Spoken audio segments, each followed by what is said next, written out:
morning, Sedona. It is Saturday, March 16th, 2024, and this is Sedona Life with Stephen Hanks, Red Rock Country's radio magazine, heard every Saturday this time on Mellow Mountain Radio, KAZM 106.5 FM and 780 AM. I'm your host, Stephen Hanks, and I welcome you to a radio show that discusses all the fascinating aspects of life in Sedona and the Verde Valley. Today's show and all my shows until the end of May are being sponsored by two terrific real estate-related companies that service the Sedona area. Damon and Danielle Sedona Village Real Estate Group with Caldwell Banker Realty should be your go-to real estate agents in the Sedona area. You know why? Because their experience and dedication to the community matter. And OmniPro Management, owned by Brady and Athena Shimmick, is Sedona's premier short-term rental company. Their slogan is "Relax, we've got it." You'll be hearing a lot more about these sponsors later in the show. My producer in the booth is Ryan Thompson. How's it going, my friend? It's going good. Ryan, I told you before the show that I've been dealing with a little bronchial situation. Yeah, I've heard the coughs. Allergy. Yeah, I've been coughing a lot. So if I cough during the show, you can edit that out, right? Oh, yeah. We'll do it in post. Awesome. I wasn't sure about that because we're live and all that stuff. So I've been excited about all 5 of my Sedona Life with Stephen Hanks episodes, but I'm really feeling jazzed about this one because I get to chat about live theater in Sedona with 3 extremely talented women who are with me in the KAZM studio today. But before I introduce them and find out about the compelling new play they will be staging in the village of Oak Creek next weekend, it's time for our regular weekly top-of-the-show segment, Stephen's Sedona Scene, when I tell you all about some exciting events or meetings happening over the next week in Sedona and the Verde Valley. So I'm actually hoping that my producer in the booth, Ryan Thompson, has a button on his control panel like they had in Star Trek. And right after the show ends at 10 o'clock, he can immediately transport me over to Uptown Sedona, where the annual Sedona St. Patrick's Day Parade begins at 10:30. The festivities are presented by the City of Sedona Parks and Recreation Department, and the parade begins at the Jordan Historical Park and proceeds south on Jordan Road to Mesquite Avenue. Parade entrants include civic, social, cultural, and religious organizations, dignitaries, and area businesses. And I'm really glad the wet weather we've had the past couple of days cleared up so everybody can have a great time. Starting today in Camp Verde, you can enjoy the 2-day annual Pecan and Wine Festival, which celebrates the town's pecan growers and wineries. Attendees can enjoy tastings of 15 wineries, explore various vendors, and listen to music. The festival runs today from 11 a.m. to 7 p.m. on Saturday, and tomorrow from 11 a.m. to 4 p.m. on Sunday. Community Center Field, 75 East Holloman Street. Keep in mind that the Pecan and Wine Festival is not a pet-friendly event, and only service animals will be allowed. Now, when I preview special events in Stephen's Sedona Scene, it's almost always about things happening in the area over the following week. But I'm going to divert from that policy this week to tell you about a performer doing 2 shows in the Verde Valley area 2 weeks from this weekend. When I was living in Brooklyn, New York, and was very involved in the Manhattan cabaret entertainment world in the 20-teens, I performed a cabaret show featuring the songs of Don McLean, you know, the American Pie guy. And my music director for all 10 shows I performed over 3 years was a fantastic award-winning guitarist named Sean Harkness. Well, Sean will be in our area twice, displaying his guitar mastery in concert. The first on Friday, March 29th at 7 p.m. at Cottonwood's Old Town Center for the Arts. And for tickets, go to oldtowncenter.org/events. The second, the following night, March 30th at 7 p.m. at the Jim and Linda Lee Performing Arts Center at Yavapai College in Prescott. For tickets to that one, go to ycpac.com and click on events. And I'll definitely be at the show in Cottonwood, where I'm sure Sean and I will get into a conversation about when and where we can do my Don McLean show in Sedona, assuming I can get my voice together at some point. And finally, on Friday, March 22nd and Saturday, March 23rd at 7 p.m., and Sunday, March 24th at 2 p.m., the Emerson Theater Collaborative presents another live-in theater experience, the play 2.5-Minute Ride, written by Lisa Cron, who is best known for writing the book and lyrics for the Tony Award-winning musical Fun Home. The 3 performances will be at Brady Hall at the Verde Valley School, 3511 Verde Valley School Road in the village of Oak Creek. For tickets, go to emersontheatercollaborative.org. And wouldn't you know it, that it just so happens that the 3 principals staging that show are my guests in the studio today. Producer Camilla Ross, director Dev Ross, no relation, and the actor in this one-woman show, Mindy Mendelsohn. And before we chat with them, I just want to tell you a little bit about them. And I want to add here that they've all become friends since I've moved here, and they're terrific women. Camilla Ross is an award-winning producer, director, playwright, actor, and president of the Emerson Theater Collaborative, which has been in operation for 8 years in Sedona and 16 years overall in its mission of allowing people to experience theater through the lens of the human condition. Camilla is a graduate of Emerson College in Boston, Mass., a military veteran, a member of Actors Equity Association, and a member of the League of Professional Theater Women. I first met Camilla as a member of the Sedona Referrals Club, and she doesn't live too far from me in the village of Oak Creek. Is that a good thing? Yes, Stephen, it's a great thing. I shouldn't make myself laugh because I'll start coughing. Dev Ross is an Emmy-winning screenwriter who has written film and television scripts for Disney, Amazon Studios, Universal Studios, Nickelodeon, and Mattel, among many others. Dev was also the artistic director of the Emmy-winning 12th Night Repertory Company, which did both stage and television, and the Educational Theater Company in Los Angeles. And if you've ever seen those live cemetery shows at the Sedona Heritage Museum, Dev is the talent writing and directing them, and also performing. Mindy Mendelsohn has actively worked in the arts for more than 40 years as an actress, director, and writer. Some of her credits include performing in the plays Summer and Smoke, The Importance of Being Earnest, The Odd Couple, as Roxy in the musical Chicago, and as a member of the Second City Touring Company. She also mesmerized me a couple of years ago at a party at Camilla Ross's home with her knowledge of astrology and archaeology, which might have to be the subject of another show. I'm pleased to call all these 3 ladies my friends, and I welcome you all to Sedona Life with Stephen Hanks. Thank you. Thank you. So, Camilla, I want to start with you. Tell us a little bit about, for people who may not know, and there's got to be people listening, especially some of my friends in New York who are interested in this. Talk about what the Emerson Theater Collaborative is, some of its history, the mission, and why you decided to do it in Sedona. Well, I live in Sedona, but anyway. And Sedona didn't have theater when I came here. It had bits and pieces of moments, but it didn't have what I was looking for in terms of live theater.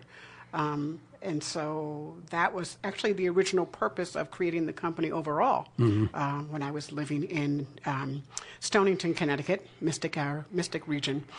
We were not seeing the type of theater that we wanted to see in that region as well. And so my college friend Emma Palzia-Ray and my other friend Lisa Giordano, we all got together and we decided to create Emerson Theater Collaborative. Emma and I went to college together. But Emerson really, its understory is representing people whose voices would never be heard.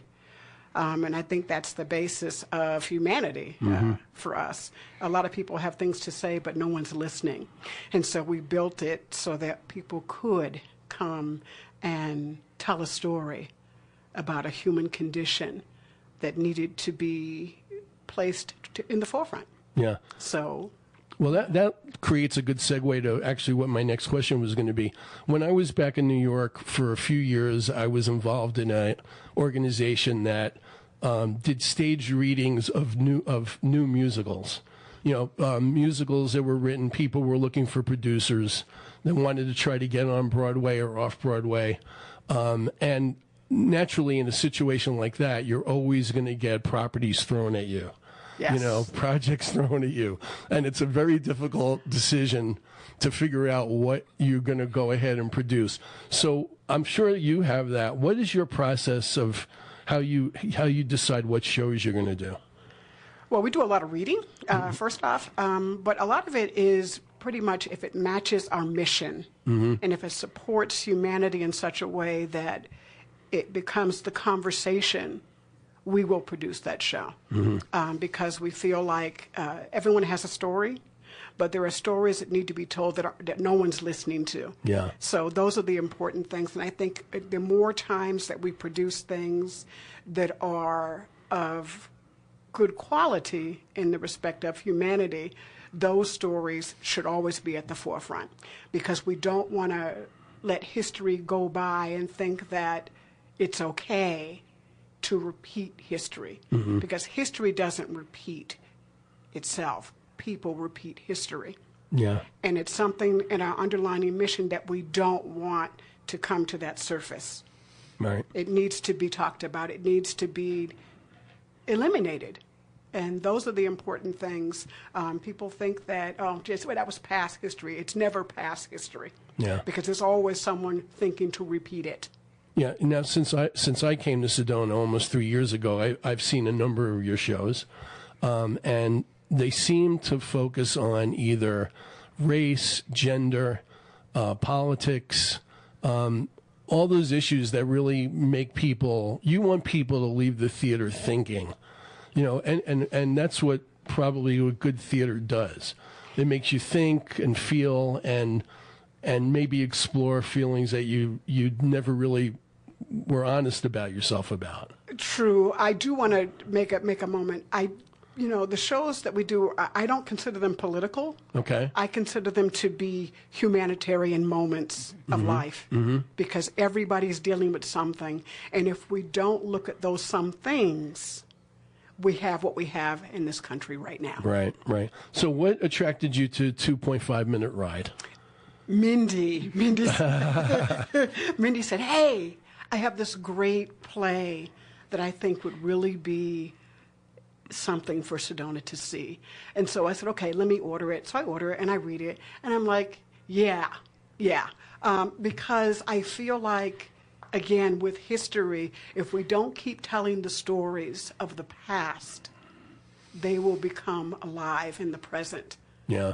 And I think the story of 2.5 Minute Ride really takes us to the moment of authenticity and what that looks like in the reality of the subject matter in which it presents itself.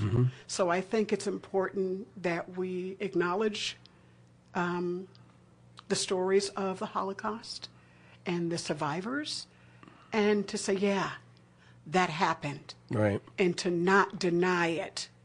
Because when you deny it, people think that it's okay to reinvent the wheel, and we don't want that. Yeah, especially during a time in our society and our history when so many people are believing that the Holocaust never happened.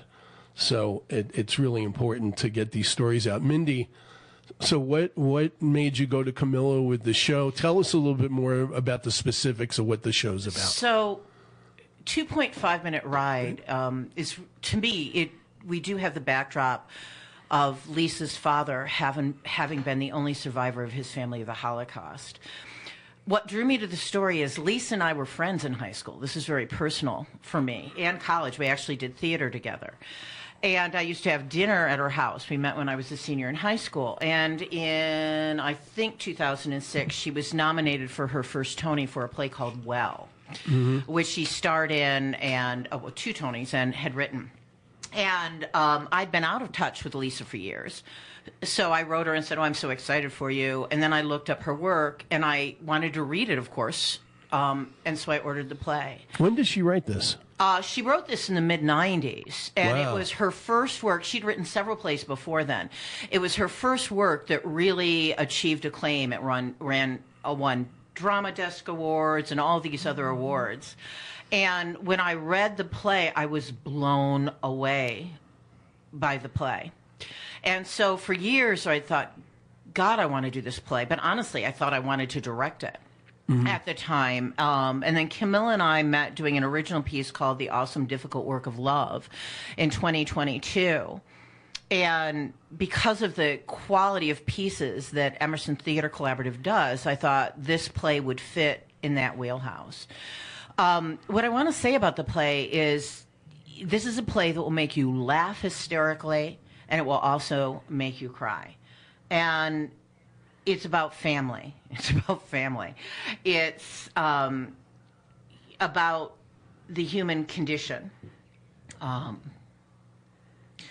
And I don't know if this is kind of the right time in this to say this, but I will say it's said a couple of times. But to me, particularly when we talk about this time period, it's in one of the things that is repeated several times throughout the play that her father said to her was, if I wasn't for the good fortune of having been born a Jew, I might have become a Nazi.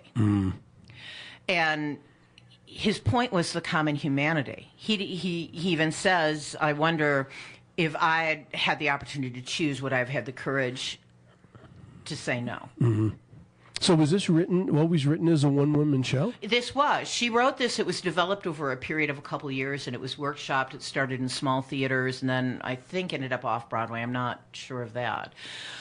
This is a autobiographical show about her family. So one of the surreal things for me in it as an actor is, with the exception, I don't think I ever met her girlfriend, Peg. I'm not sure. I met one of her girlfriends early on in the late 80s.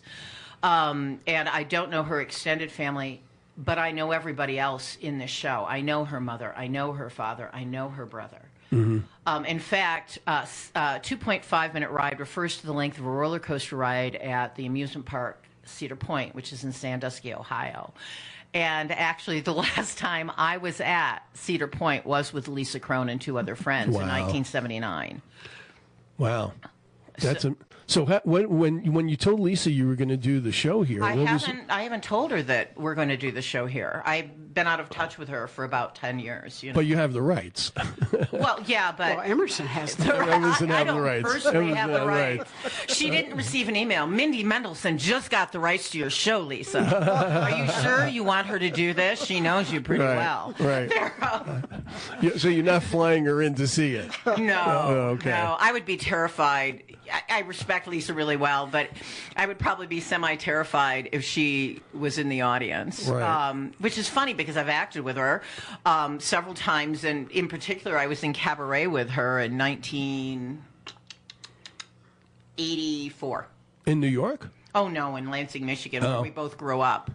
What kind of cabaret did you do? We did in the the show, show Cabaret. Cabaret. She Okay. played Fräulein Koss. See, I have cabaret on. I was a Kit Kat girl. I have cabaret, and I'm thinking you're on a stage doing a duo act. Yeah, no. Like the black dress, yeah. No. I was a Kit Kat girl. The terror of that. That was the show I got over my fear of heights, because there was a catwalk above the stage, and in the finale, they stuck me in high heels dancing on the Wow. catwalk, swaying back and forth. Yeah. Okay. So I take it you're really good friends with your director and have been for a long time. So how did this merging of your talents for this particular show happen? I said to Camilla, I need a director. She said, what about Dev? Right. I called Dev and said, hey, Dev, do you want to direct This sounds show? very incestuous. No. It sounds very Mickey Rooney and Judy Garland. Right, as I'm right. saying this. Why don't we put on a show? Yeah. And I said, gee whiz, golly gosh. Is there any music in it? There can be. Hold up. Wait a minute. No. Right. The musicals. So what about Dev's directing skills makes her a good fit for this? Oh, boy. I think... We have 40 minutes more, so you could... No. Really? You want the whole down? No. I directed the news. No. She made me click my heels 3 times. Yeah. No, I think Dev has a deep appreciation for the script itself, and the power of the script to carry the show. I think my experience is that she addresses each actor individually, and it becomes a real collaborative process. It's not like she walks in and says, I'm director and I have these ideas and you must become this, which of course never works. I'll say that as a director.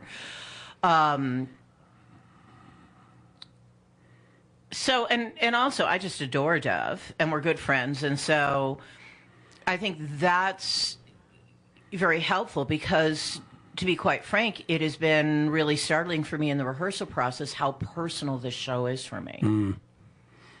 And does that create different challenges than if you were going to do a different type of show? Like, just in general, what are the challenges of doing a one-woman show? It would seem to be memorizing 44 pages of dialogue. Oh, yeah. Yeah, I know that one. That's an easy one. And in the case of this show, what I would say personally has been challenging is she kind of effortlessly moves back and forth between the amusement park and riding on the roller coasters with her father and her family to their journey to Auschwitz. And so understanding the thread of the narrative, which is very... Stream of consciousness? Yeah, stream of consciousness. Yeah. And seeing how it interconnects. And it's interesting working on it because as with any good piece of theater, I keep discovering new things that I didn't see before. Right. And I think Dev will pull things out of Mindy that Mindy herself wouldn't have recognized. Well, isn't that what really good directors do? Exactly. Yeah. And I think Dev has a very strong sense of self in relation to the piece. So I think they make a good fit. Yeah. Yeah.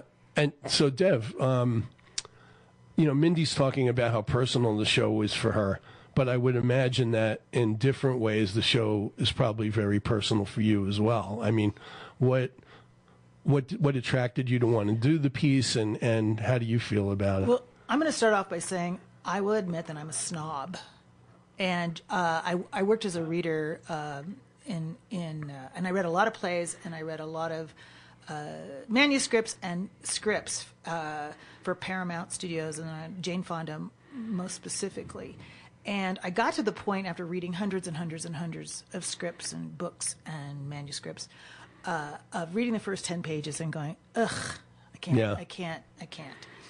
And even with reading a play, oftentimes I will read it in bits and pieces because if it doesn't grab me, this is the first play that I have read in a very long time that from the moment I started reading to the end, I was there. I didn't stop. I didn't go pee. I didn't get coffee. Can I say pee? Is that okay? That's acceptable. Yeah. Okay. I'm often unacceptable. I literally read it from beginning to end, and I laughed out loud. I wiped my nose many times. I cried. I went, oh my God, and it just grabbed me in a place where, intellectualism doesn't really even come in because. To me, even though it deals with the Holocaust, and I have family, one of the worst things that ever happened to me is I found a letter finally from a distant relative that listed all the people in my family that had been killed in Auschwitz, actually. And, I saw those names, and my name, Devorah, was in there. My daughter's name, Hannah, was in there, and I couldn't move for days. It just hit me on such a deep, deep, deep level. Now, when I read this play, I had similar feelings. Oh, you want to just go ahead and cough? Because Stephen is now coughing, and he's gonna. Yeah. I didn't want to deceive my listeners that I was just making it up. You got to cough. You got to read a play and you got to cough. What hit me even more, because the Holocaust always grabs me. I'm probably the only one, and I'm going to admit it, because it says in the play, everyone's seen Schindler's List, right? I haven't. I haven't.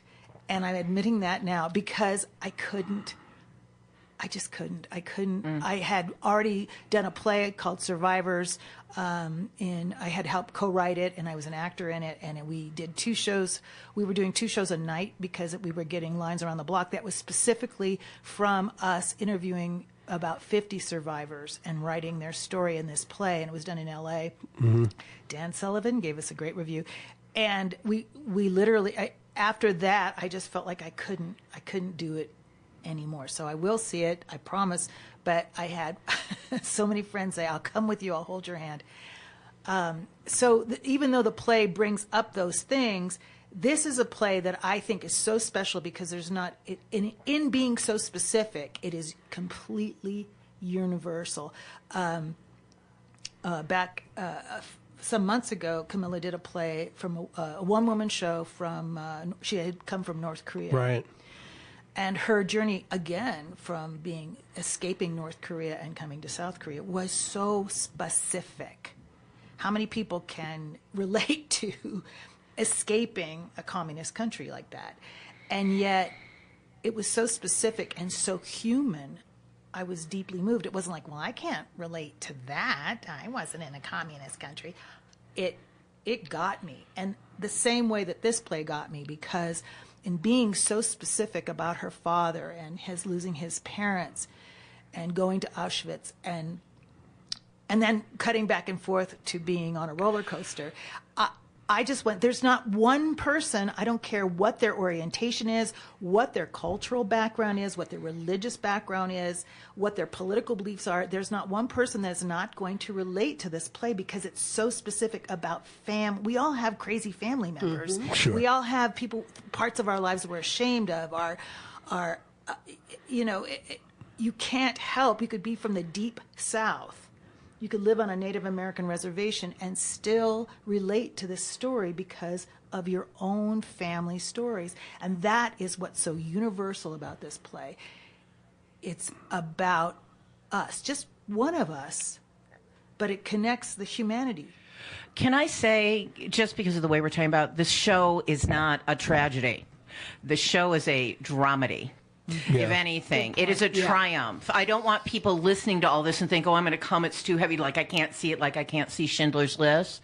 I promise you will laugh hysterically if you come to the show. Well, when Deb just said before that she was laughing when she read the script, Oh, yeah. I caught that and it was like, that's good. Oh, That's yeah. a good thing. I mean, It has beautiful life moments. Yeah. Yeah, everybody has relatives that they're just like you go.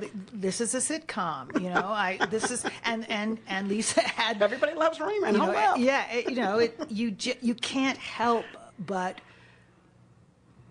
So when you're relate to it. when you're directing a piece like this and you're acting in a piece like this, do you have to keep your emotions in check, or No, we No. don't. or is it a we good both sit thing there- to have your emotions? We both sit there, and she'll get to a part where both are blubbering already. I had is- this vision yeah, of this you is- doing this and Well, crying. and I'm also laughing because, again, I'm serious.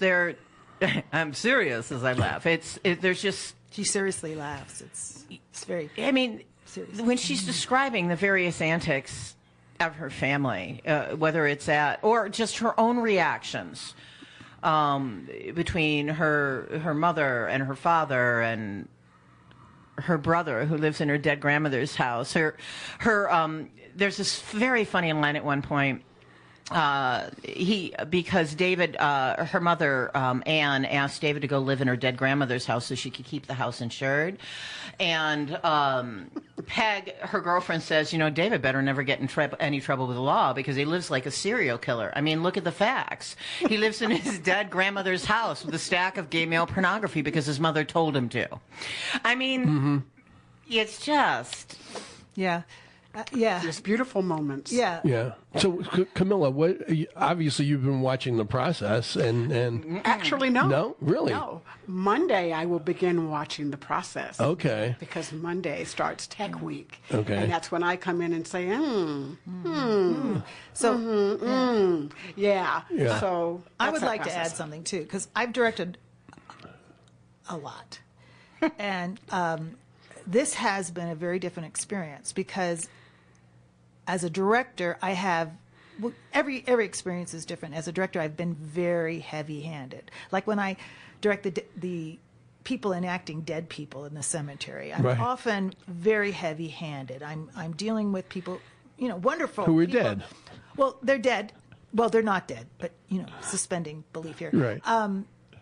Magical realism. A lot of people, they have very varying degrees of experience in the theater, and so when you're in Sedona and you're working with a wide group, sometimes you're very heavy-handed with your direction, and I've gotten used to that. Whereas with Mindy, and with this play and with Mindy, I basically nudge, I nudge here and there because this play is so worked through. The beats are so clear. It's like drinking cool, clear water. There's no grit. It's so beautiful. And Mindy she just falls into it, and she's not fighting it. She's falling into it, not fighting it. So it's a very different experience directing something like this. I pretty much have to get out of Mindy's way. And then every so often, I'll give her a little nudge. But she's, it would be interesting to see. In my head, I always think, if I put so and so in this part, what would happen? Because the play comes off the page when you read it, and that's so unusual. It just literally lifts. So this is the kind of thing where a director just sort of gets out of the way and lets the actor feel it and embrace it, and then you just sort of push and pull and shape it like a piece of clay. And so it's been a very, very different kind of experience with me. I want to say to Mindy some beautiful, enlightening words where she goes, "Oh my God, I didn't think of that." But that's not happening. We're both of us, when we look up and we're both got wet eyes. Okay, we're both laughing. Okay, where we know that we're hitting the signposts in the piece. Wouldn't you say, Mindy? Yeah, I would, and I think,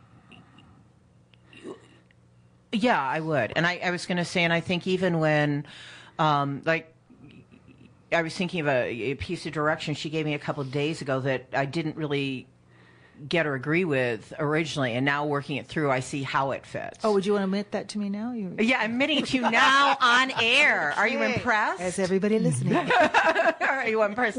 And that's when I say, and even when I keep saying I'm seeing new things about these people I knew. That's what's really interesting, because there were stories here, obviously, I never knew. Right. And it as Dev says, it just the humanity of the Crones just jumps off of the page, and it's universal. Yeah. It could be any of us. So the play goes up next weekend, and this is going to be Tech Week. Are there still things that you're working on? Are there still things you want to improve? Always. But I would say that in any show I've ever been in, and I think that's the organic, and why I prefer actually live theater to film. I think that's the nature of it. It is always growing and changing. I've never been in a show where even throughout the performances you're not discovering new things because you're there in the moment. Yeah, I always felt that, because I've been in so many shows, and the closing night, I always think, if only I knew what I knew tonight when we opened the But that's show. the beauty about theater. We don't know that. Yeah. And what Dev said earlier, Dev, I think it's important that you knew when to step back, because many directors do not.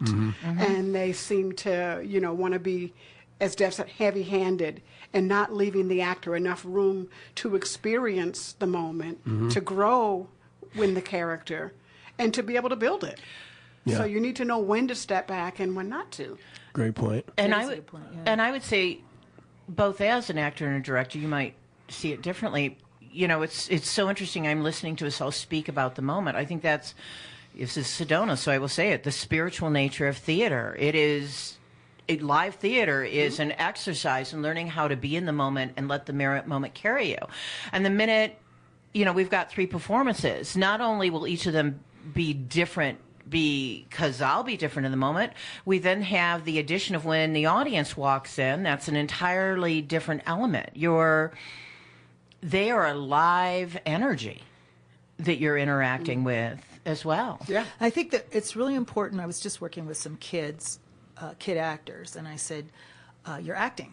Well, yeah. And I said, you're acting. You're not reacting. Yeah. You're busy acting. And it took a while for them to understand that acting is reacting. You're reacting. And that's the beautiful thing when you watch Mindy's performance. You watch her discovering, she's now talking about her funny aunts in the park, and you're watching her discover how she feels about them, and how, we all have crazy members of our family that you just, you sort of gloss over and go, well, that's Uncle Joe, we're just going to handle that. But when you don't say that's just Uncle Joe, but you actually have, as an actor, visualized and have cast Uncle Joe in this play, and you realize that you're lifting the veil of just saying, we just all accept him, nobody asks questions, but you all of a sudden let the reality and are reacting to the reality of who Uncle Joe is. And it's a beautiful thing to see. I'm not sure quite if I explained it right, but again, when you're in a play, you can't just say Uncle Joe. You have to cast Uncle Joe, and you have to have a full 3-dimensional view and feel. You have to know how you feel about that, and then once you know, you let it go, and then you do the play, and you allow whatever happens to happen to you emotionally. That's why I say acting is not acting; it's reacting, and it's such a pleasure when I'm working with Mindy. I watch her going, oh my, how I feel, how my mother, and it's a very moving. Right. Well, I mean, based on what I'm hearing about the play and what you guys have been doing with it, I'm sure there's going to be some really good positive reaction to the show next week. And I want to talk a little bit more about theater in Sedona in general. But first, I need to highlight a couple of my sponsors. First, these announcements. So these are two of my terrific sponsors on Sedona Life with Stephen Hanks, Damien and Danielle, Sedona Real Estate Group, and Omni Pro Management. Nestled in the heart of our breathtaking Sedona, husband and wife Damien Bruno and Danielle Gian have not just lived, but flourished for over 20 years in the Verde Valley. As pillars of the village of Oak Creek, they've raised a family, volunteered tirelessly with the Rotary Club of Sedona Village and the Sedona Village Partnership, and have been the proud organizers of the beloved annual community barbecue in the village of Oak Creek for a decade. Their roots run deep and their commitment unwavering. Damien and Danielle aren't just your next real estate agents, they're your neighbors, your friends, and a top-selling team ready to support you, whether you're buying or selling. With 20 years of real estate expertise and a love for our community that's second to none, choose Damien and Danielle Sedona Real Estate Group for your real estate needs. They want to make your Sedona dream a reality, and they actually did mine when I decided to move here. More on that when I have them on the show. Call them today because community and experience matter. Coldwell Banker Realty, 928-300-0139 or at SedonaRealEstateAgents.com. Our second sponsor is Omni Pro Management, which prides itself on being the premier short-term rental company in Sedona, dedicated to helping investors maximize their financial capabilities, all while being completely hands-off. With their extensive expertise and tailored property management solutions, they empower investors to capitalize on the lucrative short-term rental market in Sedona. Their comprehensive services encompass everything from property marketing and guest management to maintenance and financial reporting, ensuring seamless operations and optimal returns on investment. By leveraging their innovative strategies and industry insights, investors can unlock the full potential of their properties, generating consistent income streams and achieving long-term success in the dynamic Sedona rental market. Trust Omni Pro Management to elevate your investment portfolio and achieve unparalleled financial growth. And their slogan is, relax, they've got it. So let's talk a little bit about theater in Sedona in general, like live theater. Camilla, you've been doing this for a while in town. What do you feel? What do you feel how the community has reacted to what you've been doing here for the years that you've been doing it? How do you feel about whether there's enough live theater in Sedona in general? Are there enough spaces for people to do live theater? Just tell whatever you feel like talking about in that area. You know, there's always more room for live theater. There's always, you can never have enough live That was theater. actually a setup question. Yes, for sure.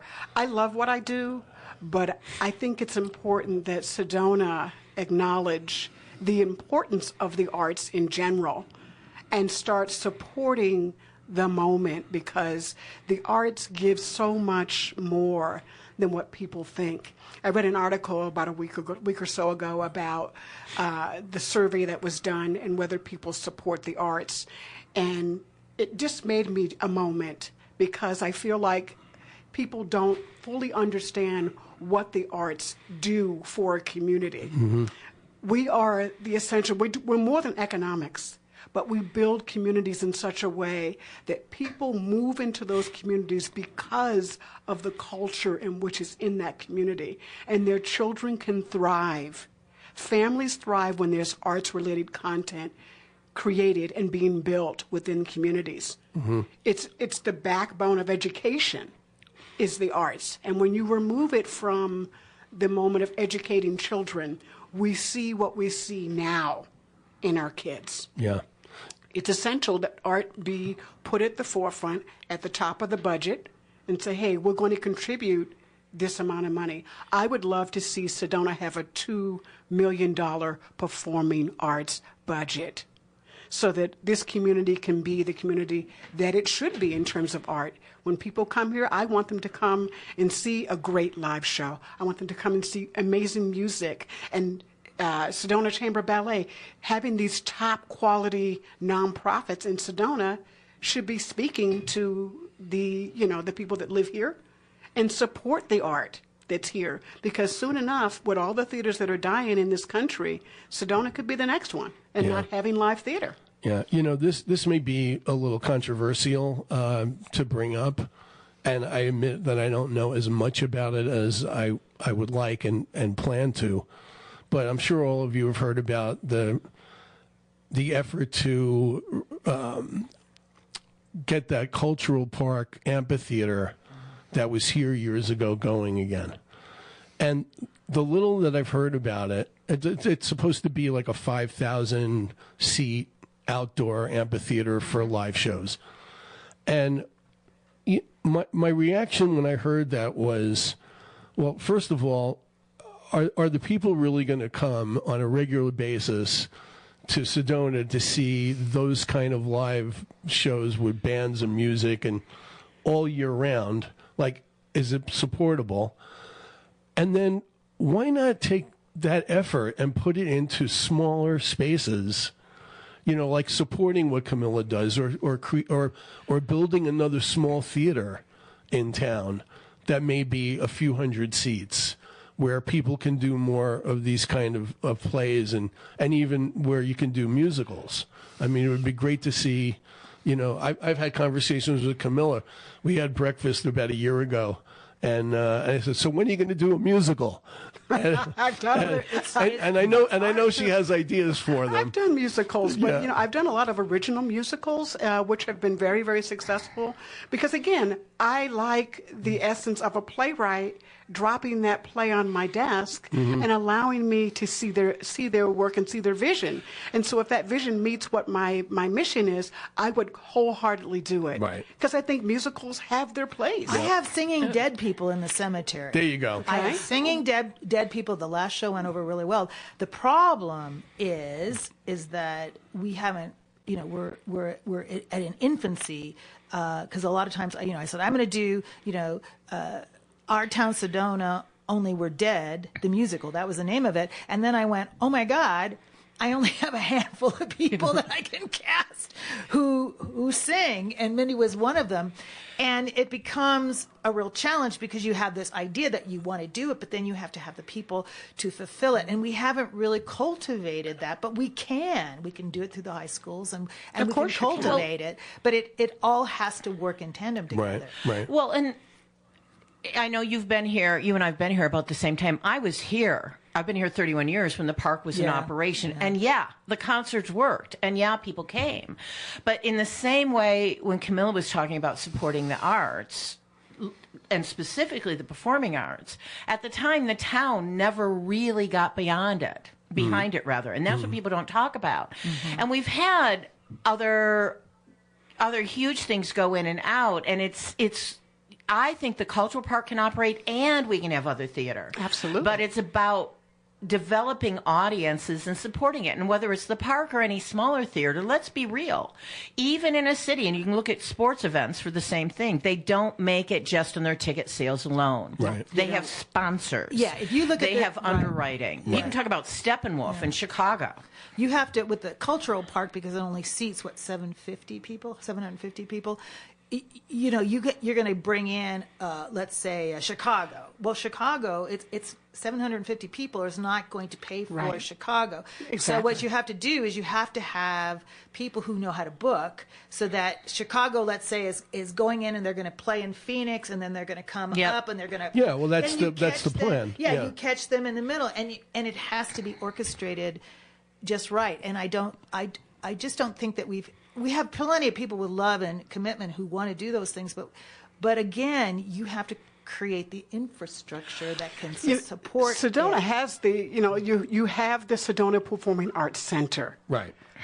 That facility needs to be run in a way that it can be booked throughout the year. Mm-hmm. And having that facility and not utilizing it to its fullest potential is a travesty. Yeah. So I know that when I spoke with Winnie Mensch a while ago about that, who is that? Winnie runs the Sedona Chamber Ballet. Okay. She does extraordinary work here, and it's amazing. That space at the Sedona Performing Arts Center was a space in which she's used many times, but it needs to be run by a professional that understands the value of what that space can be. Yeah. And so whether that's the Scottsdale Center for Performing Arts or having someone come in to do that, it's necessary. And I think Sedona needs to get behind that and make that space a viable space for all nonprofits to be able to use. Right. For me, I'm a collaborator. That's what I do best. And so for me to have other nonprofits collaborating with me on a piece, I would love to collaborate with the chamber music and things like that. But that high school is a space in which that can happen. Right.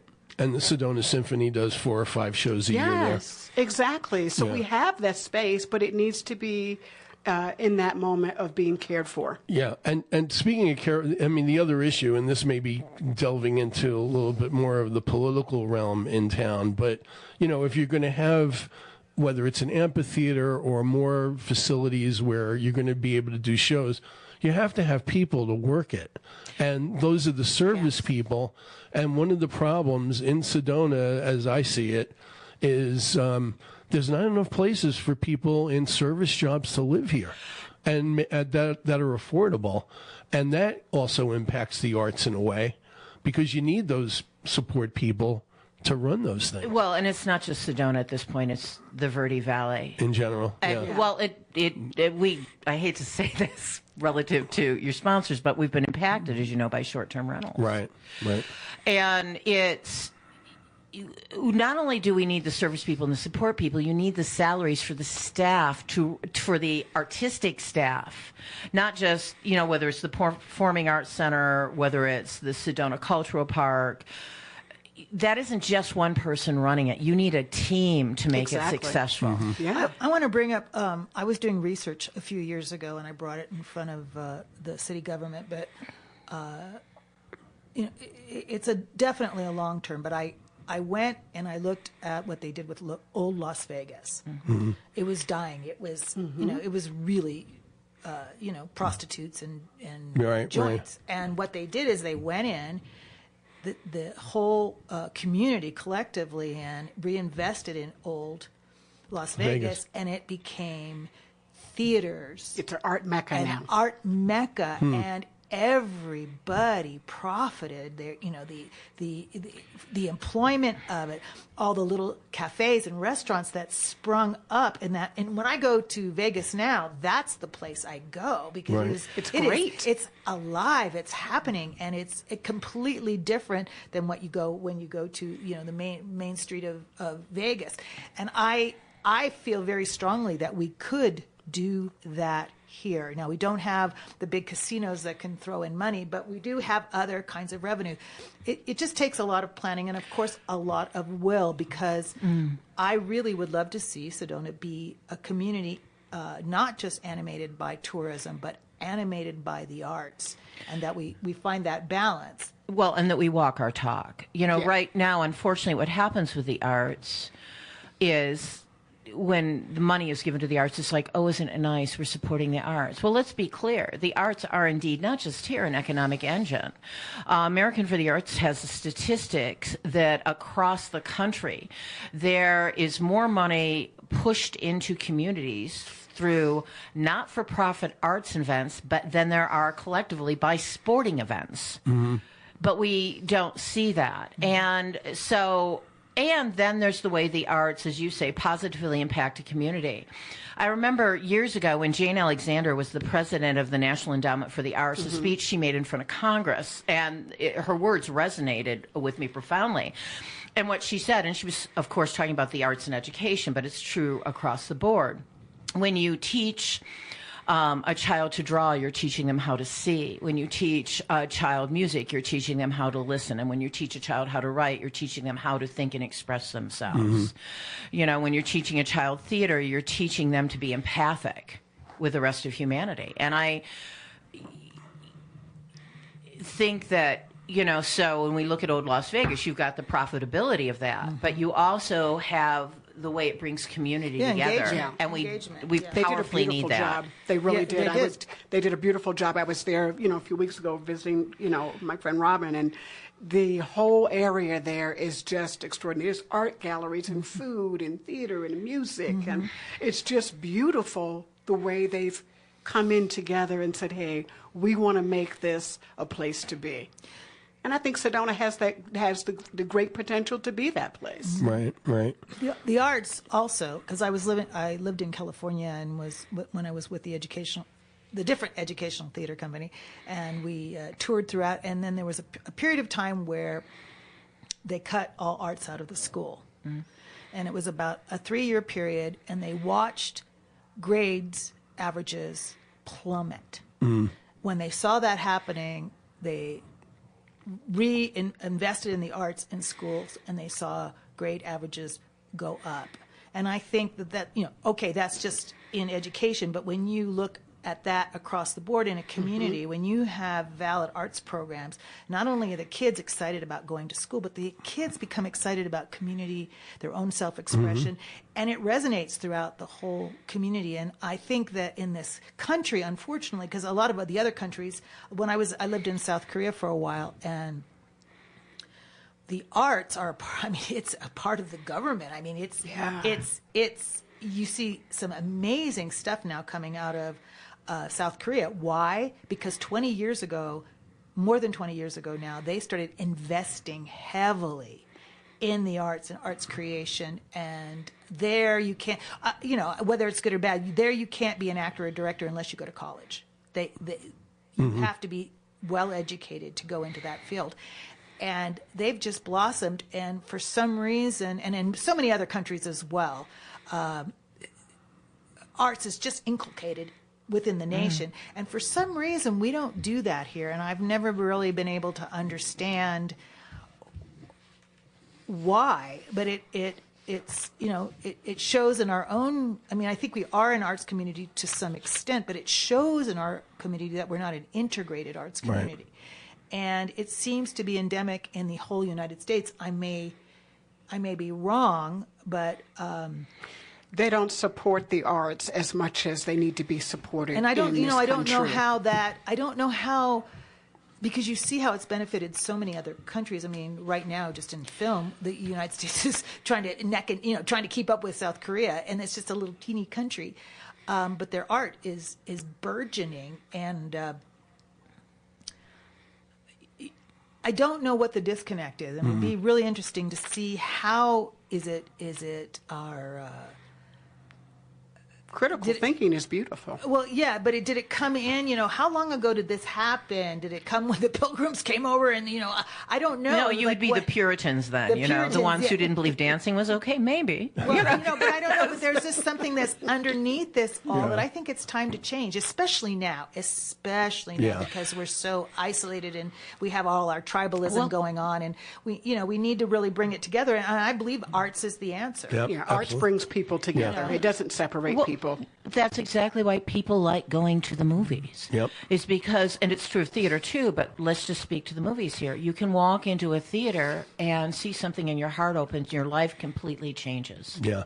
So we just have a few minutes left. Camilla, what's coming up down the road for the Emerson Theater Collaborative? What are you looking at? What do you have in mind? When's the next show? All that good stuff. Well, Driving Miss Daisy is Really? coming. Driving Miss Daisy is coming for the fall. Oh, wow. And then I'm still working, trying to figure out what my holiday show is going to be. I'm waiting for some permissions and some rights to do a particular thing. But if that doesn't come, then I have this other amazing moment where I'm going to take us back to the days of yesteryear for the holiday season. Ooh.